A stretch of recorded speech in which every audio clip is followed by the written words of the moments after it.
Iya.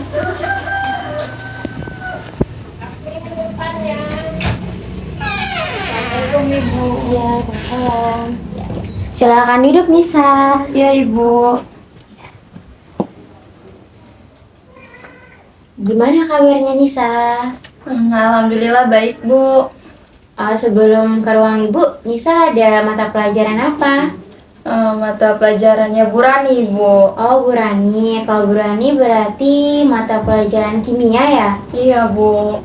Gimana pelajaran kimianya tadi? Sulit gak? Atau lagi banyak tugas? Lumayan sulit sih Bu dan lumayan banyak tugas juga Bu dari Bu Rani. Lumayan banyak tugas ya. Kayaknya saya lihat-lihat dari 11 IPA 3 sampai 5 kemarin banyak yang lagi melakukan praktek di lab ya. Iya Bu, banyak ngelakuin di lab. Seru dong berarti di lab. Iya sih Bu, seru. Hari ini kira-kira kegiatan positif apa yang udah Nisa lakukan? Mungkin Nisa boleh dong ceritain ke ibu kegiatan dari pagi sampai sekarang ini. Aku bangun jam 5 subuh Bu. Terus abis itu ibadah, sholat subuh. Terus itu lanjut bantuin mama masak, terus bantuin mama bersih-bersih rumah gitu sih Bu. Terus habis itu jam 7 langsung berangkat ke sekolah Bu. Berangkat sekolahnya bareng siapa? Naik ojek kah atau diantar? Kebetulan diantar kakak Bu. Diantar ya. Sebelumnya Nisa tahu nggak nih kenapa Nisa dipanggil ke ruangan ibu? Aku jujur nggak tahu sih Bu, sama rada bingung juga. Soalnya kan aku nggak punya masalah ya Bu. Kenapa kok dipanggil ke BK? Jadi mungkin perspektif Nisa ini agak salah ya Nisa, mohon maaf sebelumnya.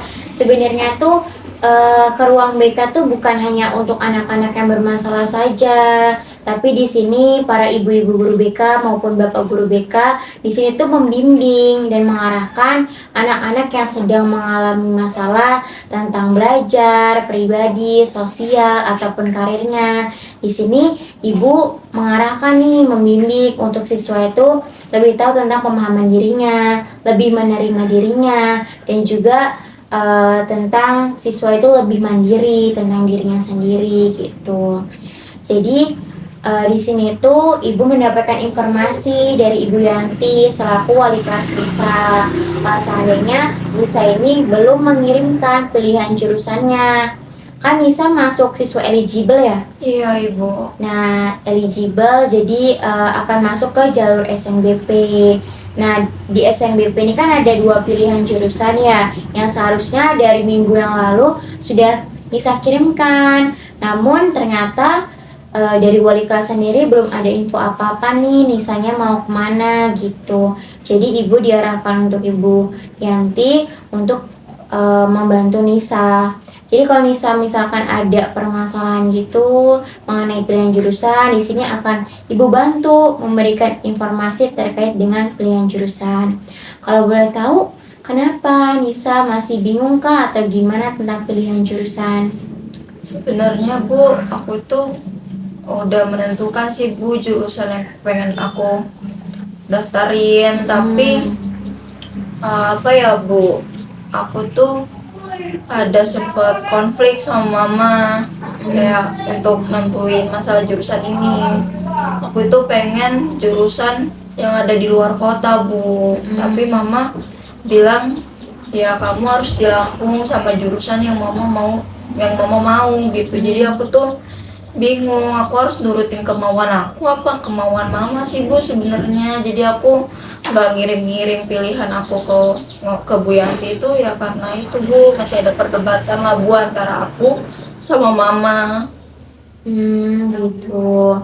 Sepertinya permasalahan dari Nisa ini karena pertentangan antara Nisa sama mamahnya, perbedaan pendapat gitu ya. Iya Ibu. Baik. Boleh tidak kalau seandainya kita lanjutkan permasalahan Nisa ini untuk ke proses konseling agar Nisa tahu nih solusi yang akan Nisa ambil untuk menyelesaikan masalah tersebut. Iya Ibu. Sebelumnya Nisa sudah pernah belum melakukan proses konseling di kelas 10 atau kelas 11?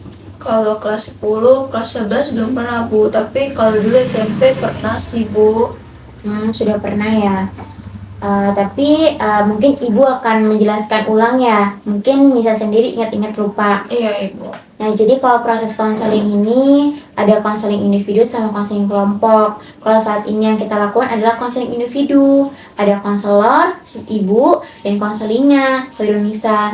Jadi di sini ibu akan mengarahkan dan juga membantu Khairul Nisa untuk mencari solusi atas permasalahan yang ada dalam diri Khairul Nisa gitu. Iya Ibu. Apakah Nisa siap untuk kita lanjutkan ke proses konseling? Em, siap sih Bu, tapi aku tuh rada takut Bu. Kayak trust isu gitu loh Bu. Soalnya dulu waktu SMP tuh aku pernah cerita nih Bu ke guru BK. Malah permasalahan aku itu diceritain gitu Bu sama guru-guru yang lain. Jadi aku tuh rada takut dan ya gitu Bu. Gitu ya. Tapi di sini insya Allah ibu berkomitmen untuk tidak menceritakan hal apapun kepada pihak lain. Karena di sini ibu punya kontrak perjanjian nih, biar Nisa ngerasa lega juga dan gak khawatir tentang yang kita ceritakan ini ke pihak lain di sini. Mungkin Nisa bisa dibaca dulu, nanti ibu akan menjelaskan sedikit-sedikit ya. Iya Ibu. Nah, kalau pada poin pertama ini ada asas kerahasiaan. Jadi di asas kerahasiaan ini, ibu tidak akan menceritakan apapun dan kepada siapapun atas cerita yang telah Nisa sampaikan, terkecuali jika permasalahan tersebut membuat Nisa berbahaya atau membahayakan Nisa sendiri. Ibu minta izin kepada Nisa kalau misalkan permasalahan itu berbahaya, ibu akan menceritakannya kepada orang terdekat dari Nisa sendiri gitu. Ibu. Nah, untuk yang kedua sendiri, poin kedua ada asas keterbukaan. Di asas keterbukaan itu Nisa ibu harap bisa terbuka dan jujur atas permasalahan yang menimpa Nisa. Biar kita sama-sama tahu nih permasalahan Nisa itu intinya apa sih, dan kita bisa mencari solusinya bareng-bareng seperti itu. Ibu. Nah, untuk poin keempat sendiri itu ada waktunya. Waktunya itu ada proses konselingnya 30 menit gitu. Apakah sudah dipahami? Sudah sih Bu, tapi emangnya kalau 30 menit cukup ya Bu? Insya Allah cukup bisa, karena 30 menit itu waktu yang sangat efektif untuk proses konseling. Jika lebih dari 30 menit itu malah dikhawatirkan Nisa ceritanya kemana-mana. Kita nggak bisa menemukan titik fokus atau titik temu dari permasalahan dari Nisa sendiri gitu. Kalau seandainya nanti setelah proses konseling Nisa masih belum nih menemukan solusinya, masih bingung terkait pilihan jurusan, nanti kita akan mengadakan sesi lanjutan di minggu depan atau pekan depan gitu. Iya Ibu. Apakah sudah dipahami? Sudah Ibu. Mungkin Nisa bisa ditandatangani di sini. Iya Ibu.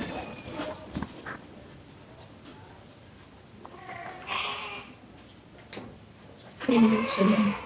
Terima kasih Nisa. Ibu. Oke, mungkin kita lanjutkan saja untuk proses konselingnya. Ibu. Ibu akan bertanya kepada Nisa terkait dengan mengapa pilihan mama sama pilihan dari Nisa itu berbeda. Aku itu Bu, jadi aku itu udah mau menentukan pilihan jurusan aku nih Bu, di jurusan kriminologi. Nah, jurusan kriminologi itu adanya di luar kota Bu, di Pulau Jawa. Nah, sedangkan kemauan mama itu aku tuh pengen dimasukin ke jurusan keguruan, yaitu jadi guru kimia Bu, yang ada di Kota Bandar Lampung. Tapi aku tuh gimana ya Bu, kayak kalau keguruan itu aku tuh kurang suka, soalnya kalau jadi guru kan berinteraksinya sama anak-anak ya Bu. Nah, aku tuh nggak suka gitu loh Bu kalau berinteraksi sama anak-anak gitu, kayak males aja gitu Bu. Jadi emang bukan gimana ya Bu, bukan fashion aku juga untuk ngajar gitu Bu. Jadi itu sih. permasalahannya, kayak mama pengennya aku keguruan tapi akunya pengen kriminologi dan pengen keluar kota Bu. Jadi permasalahannya tuh adalah mamanya Nisa pengennya Nisa masuk ke guruan sebagai guru kimia. Sedangkan Nisa pengennya di kriminologi. Nah, kalau boleh tahu, kenapa Nisa memilih jurusan kriminologi? Aku tuh tertarik itu sih Bu sama kayak menganalisis kasus gitu, kayaknya seru aja gitu Bu. Aku juga sempat banyak nonton film-film yang kayak memecahkan suatu kasus gitu, kayak aku senang memecahkan sesuatu terus kayak mau bantu orang gitu Bu. Jadi tertarik gitu, dan aku juga kayak aku lihat di diri aku tuh bisa nganalisis apa namanya, diri aku tuh bisa menganalisis suatu kasus atau suatu hal yang mau diselidiki gitu Bu. Makanya aku tertarik sama kriminologi gitu Bu. Baik, berarti memang Nisa ini lebih condong ya sukanya kepada hal-hal yang berbau tentang kasus-kasus. Sedangkan hal itu berbanding terbalik dengan keinginan mama. Mamanya maunya keguruan yang memang interaksinya dengan anak-anak gitu. Sedangkan Nisa nggak suka dengan anak-anak gitu kan. Iya Ibu. Oke, sebelumnya Nisa pernah nggak sih menceritakan hal tersebut, permasalahan tersebut kepada pihak ketiga, seperti kakak Nisa atau sepupu Nisa gitu? Aku sih udah cerita sih Bu ke kakak, kayak Kak, aku itu pengen loh jurusan kriminologi yang ada di luar kota gitu. Tapi mama itu pengen nyuruh aku tuh keguruan gitu. Kalau kakak aku sih bilang kayak kakak sih ngedukung apapun pilihan kamu sih Dek, kayak gitu. Tapi ya begitu, walaupun kakak mendukung pilihan aku, tapi kalau mama nggak ngedukung juga nggak bisa Bu. Iya, iya. Berarti memang gimana pun memang tetap di tangan mama ya. Iya Ibu. Jadi kalau melihat dari nilai rapot Nisa, sepertinya Nisa kan di jurusan IPA, Saintek ini bagus-bagus loh Nisa nilainya, terlebih lagi nilai kimia Nisa gede 90, 95 gitu. Tapi kenapa Nisa apa nggak sayang kalau misalkan Nisa masuk ke sosum gitu, jurusan yang Nisa mau kan sosum ya? Iya Bu. Jujur ya Bu, sebenarnya aku juga pas mau masuk jurusan ke SMA ya Bu, sebenarnya lagi-lagi itu pilihan mama Bu untuk nyuruh aku ke IPA, ke Saintek Bu. Jadi aku juga mau nggak mau kayak ngejalaninnya nggak sepenuh hati Bu. Lagi pula aku juga dituntut Bu untuk kayak, Nisa kamu harus nilainya harus bagus, kamu harus jadi anak yang berprestasi.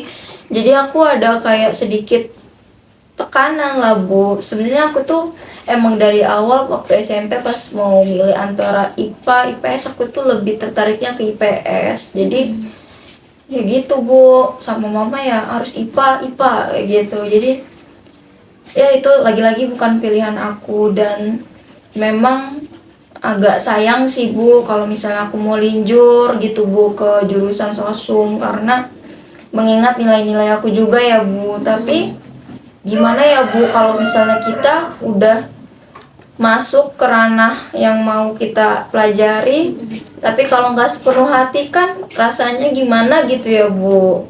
Gitu Bu. Baik. Kalau begitu, kira-kira kalau seandainya Nisa memang memilih untuk lintas jurusan ke sosum yang dari Saintek itu, kan mohon maaf, Nisa kan harus belajar lagi dari nol, banyak ketertinggalan pelajaran yang memang keterkaitannya memang dengan sosum. Itu Nisa apakah bisa memulainya dari nol lagi? Sebenarnya Bu kayak emang agak susah ya Bu, karena kan mungkin teman-teman dari sekolah-sekolah lain atau dari sekolah ini juga daftar kriminologi yang memang jurusannya dari awal IPS, mungkin mereka udah start duluan, sedangkan aku kan harus ngulang lagi ya Bu dari nol. Jadi mungkin aku rada bingung, tapi gimana ya Bu gitu. Jadi Nisa masih bingung ya antara tetap lanjut untuk masuk ke jurusan yang memang sesuai dengan IPA atau yang sesuai dengan IPS yang tes jurusan tadi itu yang kriminologi. Iya, Bu. Sepertinya kita akan masuk ke teknik konseling. Namanya tuh ada praktek gestalt. Kira-kira dari Holdung Nisa sudah pernah mendengar belum praktek gestalt? Belum pernah sih, Bu. Belum pernah. Jadi praktek gestalt ini nanti ibu akan menyediakan 2 kursi kosong. Nanti Nisa akan menjadi diri Nisa sendiri dan juga Nisa akan menjadi mama Nisa gitu. Agar nanti mempermudah Nisa untuk gimana ya perspektif dari Nisa sendiri sama dari pandangan dari mama gitu. Karena kan Nisa masih bingung ya antara mengikuti pilihan dari diri Nisa sendiri atau saran dari mama gitu. Mungkin kita akan langsung saja masuk ke teknik gestalt tersebut, kursi kosong atau empathy chair. Kira-kira Nisa sendiri apakah siap? Siap, Bu. Jadi Nisa nanti di sini kursi yang ini Nisa menjadi diri sendiri, yaitu underdog. Underdog adalah orang yang sedang mengalami masalah. Nah, nanti Nisa kalau yang ini sebagai mama Nisa, top dog, di mana top dog ini adalah orang yang mengalami keterkaitan dengan orang yang sedang bermasalah. Seperti itu. Apakah dipahami? Paham. Mungkin Nisa boleh refleksi diri dulu, pejamkan matanya, atur nafas, tarik nafas perlahan, dihembuskan, pelan-pelan saja ya. Dikasih waktu 1 menit untuk Nisa merefleksikan diri. Kosongkan pikiran Nisa, pelan-pelan. Tangan Nisa, kaki tangan Nisa, di enjoy aja. Gak usah takut, gak usah pikirannya gak usah kemana-mana. Enjoy. Nafas lagi.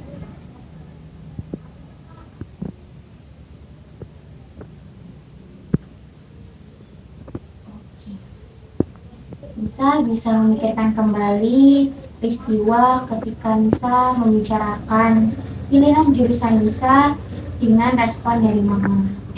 Nah, pikiran bagaimana pada saat tersebut bisa menjelaskan mengenai keinginan Nisa dan juga respon dari mama sendiri bagaimana. Coba Nisa ingat-ingat kembali ketika Nisa mengawal percakapan sama mama.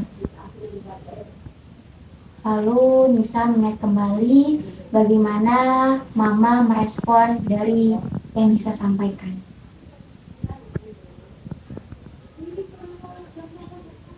Apakah sudah mulai mengingat kembali Nisa? Kalau sudah bisa mengangguk.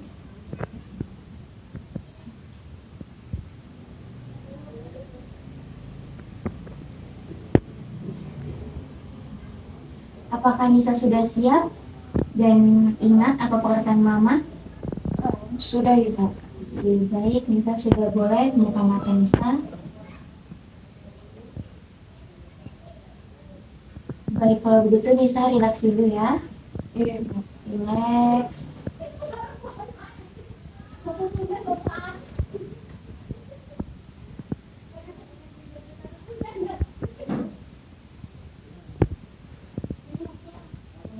Baik, Nisa mungkin bisa untuk pindah tempat menjadi mama.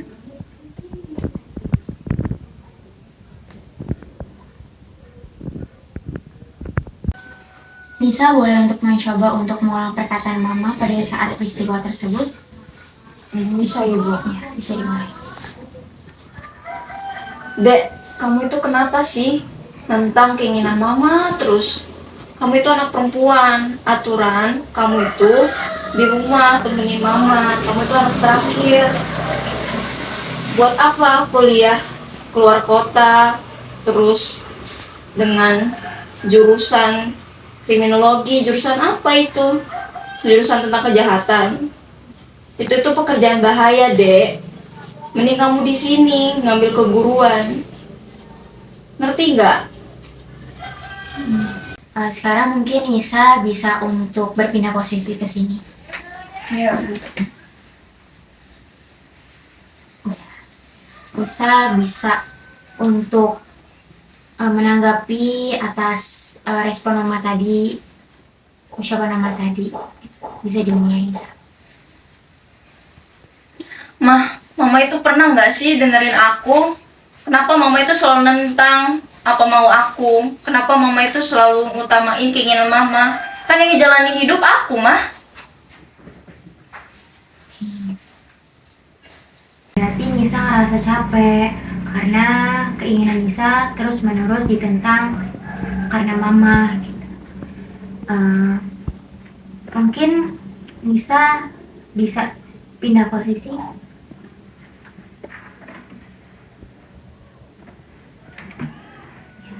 Nisa bisa mengucapkan respon dari keinginan Nisa tadi, respon mama.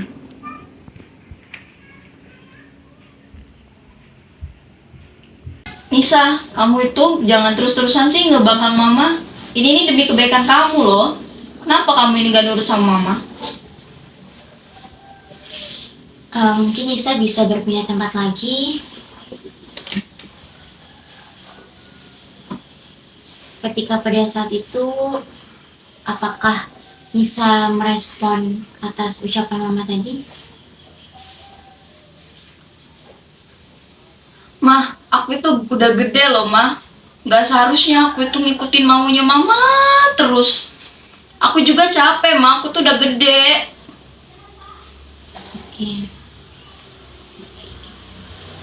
Mungkin Nisa bisa pindah tempat lagi, posisi lagi. Ya. Nisa bisa mengungkapkan apa respon mama atas ucapan Nisa tadi. Dek, bukan kayak gitu maksud mama. Mama tahu kamu udah gede, udah bisa mandiri. Tapi mama itu khawatir sama kamu. Kamu itu anak perempuan mama, anak terakhir mama. Kalau kamu keluar kota, yang nemenin mama siapa di sini? Sedangkan kakak-kakak kamu udah punya rumah tangga sendiri dan jarang untuk pulang ke rumah. Mama di sini di rumah kan single parent, nggak ada yang nggak ada yang mau nggak ada yang nemenin mama di sini. Nisa bisa ngeliat dulu matanya.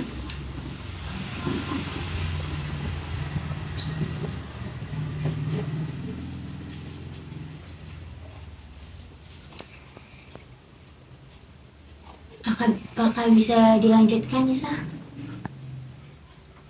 Bisa ya, Bu. Ya, mungkin Nisa boleh balik lagi ke sini, posisi yang ini.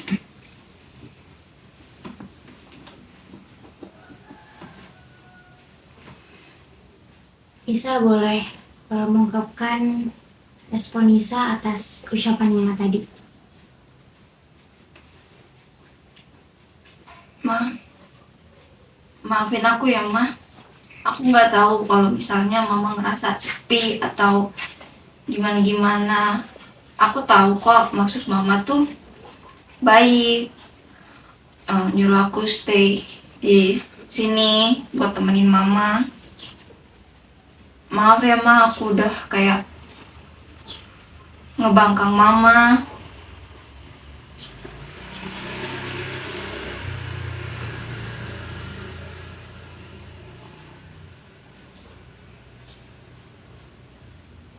Mungkin kita bisa cukupkan, Nisa. Iya, Bu. Setelah konseling ini, kira-kira apa yang pengen Nisa katakan sama mama? Aku pengen ngomong sih, Bu, ke mama.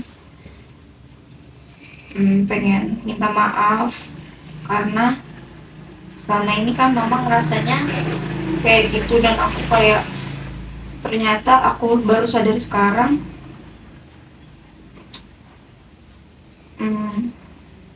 Mama ngerasa kesepian, Bu.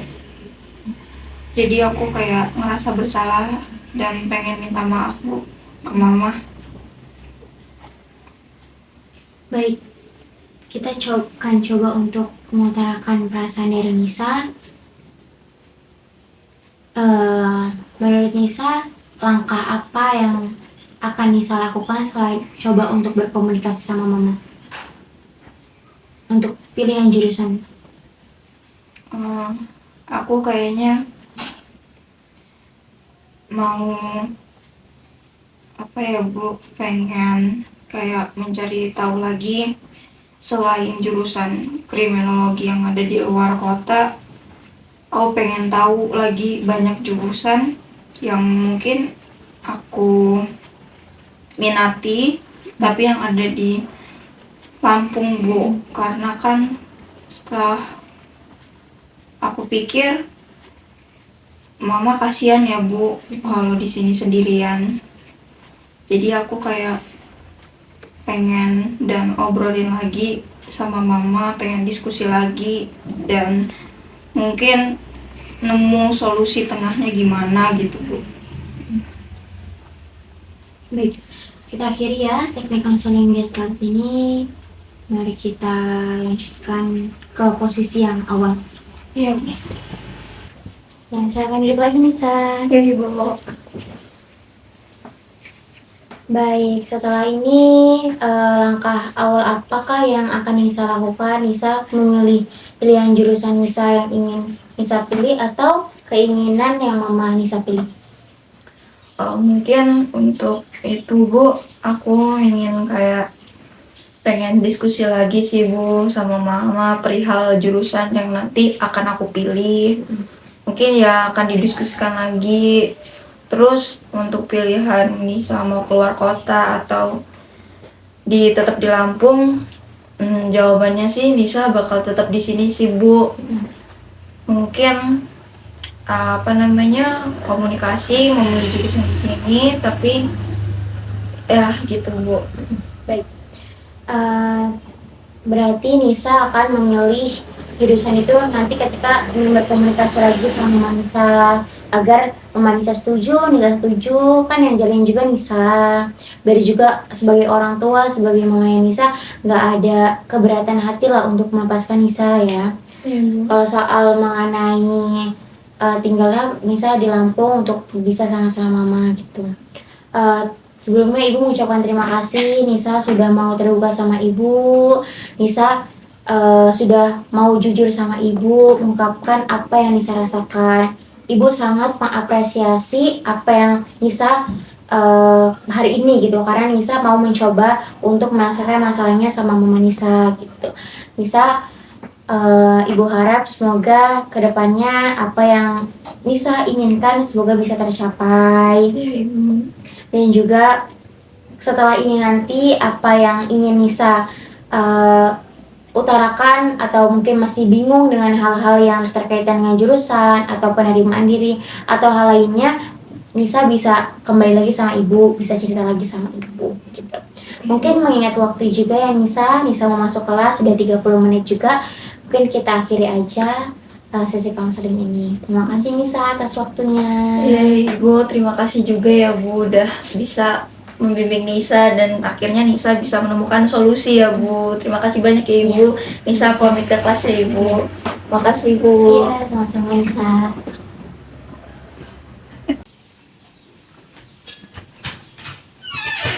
Mari Bu. Iya, Nisa.